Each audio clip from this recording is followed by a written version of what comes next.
Eta zu uste zenuen Mirari libratuko zeinela, asteburuan bertsolari txapelketak berak ere atxeden hartu duela, baina zuretzat ez dugula. Guk atxedenik, Ez, harritu ninduen horrek eta harritu nau lehenan izateak gaurko saioan, eta hori izaten da bertsolariek nahi ez duten zenbakia zozketan, ez? Bata, nunbait, ez zaila gustatzen. Pentsatuko nuke batzutan hobe badela, ez? Bota, eta gero ja lasai. Ze, karo, ikusten mozu besteak ongi ari direla, eta nire txanda noiz helduko eta... Bai, baina, hobe da bia baino, irua, laua, oiek izaten dira, bukaerakoak ere ez, baina oietxek. Azkenean ere matematikak ere baduela zer esanik, bertsolari txapelketan, azkenean, gero ere bada norberak nola bizi duen. Hori da. Guk hemen uste dut gainera nezuazu bizkarrek esan zuela, bertsolari txapelketa jonkientzako txapelketa izaten zela, jonkientzako dosia, eta monoarekin egongo direnez batzuk, horregatik aurrera baki dugu, batetik, orain artekoari errepasoa emango diogula, eta biztadizu azkar bat hemendik datorrenari. Hori da. Bigarren fasean sartzen da txapelketa, edo beste fase batean behintzat, final aurrekoetan, 7 final aurre ditugu aurretikan, eta 2 fase joan etorrikoa izango dugu, ezta? Lehenengo 4 kanporaketa jokatuko dira, eta gero 3, eta kanporaketa hoietan, 4 hauetan 6 kanpoan geratuko dira. Aurrera, 18 egingo dute, ez? 24-tik 18.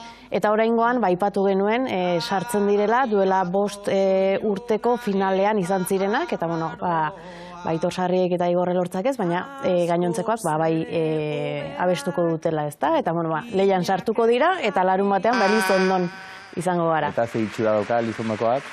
Saio polita, orain arte entzun ditugunak eta Unai Agirre sartzen da, bertan izango dira Agin Laburu, Alaia Martin, Onintzen Beita, Joanes Ilarregi, Iñaki Apalategi eta Unai Agirre bera. Alakoetan beti bustitzeko esaten dizut, baina honezkero esperantzare galduta daukat, badakidan ez zarela bustiko, eta... Ez, oraingoan esango dizut, eta... Hain garbi ikusten duzu ba?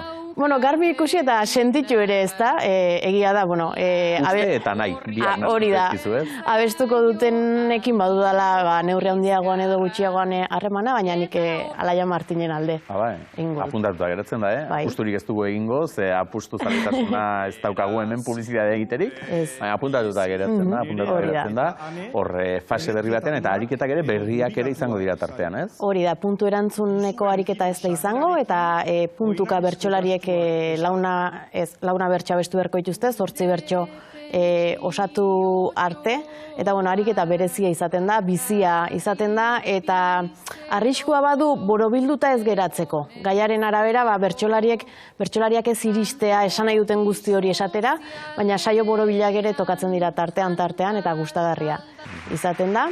Eta beste aldetik, 10ko txikirik ere ez da izango fase honetan, 6 puntuko motzean aritu beharko dute bertsolariek, doinu berezia baino, neurri berezia da, eta bada exigentea edo puntu motzetan lotura bereziak ere eskatzen dituelako, horrik ikusten delako hitz jokoetan ze nolako abilezia duten bertsolariek, eta hori ere sartuko da orain. Eta ganbarako ariketan ere, ez, denak ikusiko ditugu, orain arte bukaerara iristen zirenak ikusten genituen, eta orain berriz denak. Bai, ganbarako ariketan, 3 bertso izango dituzte, nahi duten doinu eta neurrian, eta gogotxu ez, hor ere ikusten delako bertsolariak urtean zehar egin duen lana, eta bere pertsonalitatea, edo kontatu nahi duen horri forma nola eman dion. Zuk egiten diguzu guri hitzokein, txapelketaren jarraipena, baina bertsozale elkarteak, antolatzaileek ere badute, bere jarraipen taldeak kasunetan, Mirari haundia denez eta fina bakarra bera ere nahikoa da, baina bertsozale elkarteak talde bat badu, eta talde horren lan ezagutu nahi dugu, ez pentsa hau dena kasualidadea denik, ondo aztertutakoak baitira saio bakoitzak, hurrengo saioak prestatzeko ea ze ondorio ateratzen duten.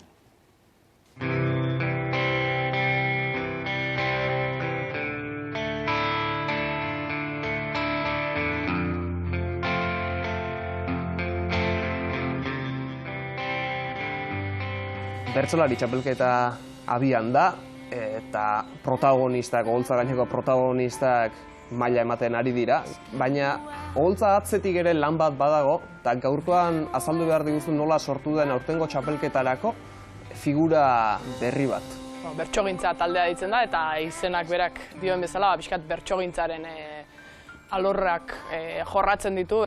Bai zaintza alde batetik, intzidentzien kudeaketa, saioen balorazioa, saioen behaketa, guzti horiek bilduko lituzken talde bat. Nik uste dut dela erreferentziazko gune bat, bai bertsolarientzat, bai epaileentzat, bai gai jartzaileentzat, batez ere egiten duten eskutuko lan horretan babes bat bilatzeko, referentzia puntu bat bilatzeko. Pragara etorri eta eskutan obaba.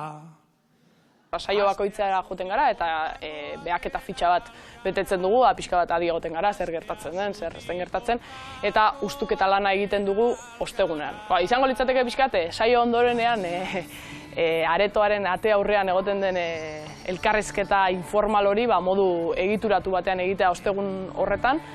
Maialen, gaur Einauti tokatzen zitzaion afaria prestatzea. Zeure kasuan, zeure espezialitatea esango du gai jartzaileentza da.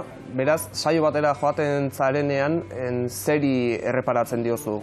Ea bera ondo dagoen, behar izan guztiak kubrituta dauzkan.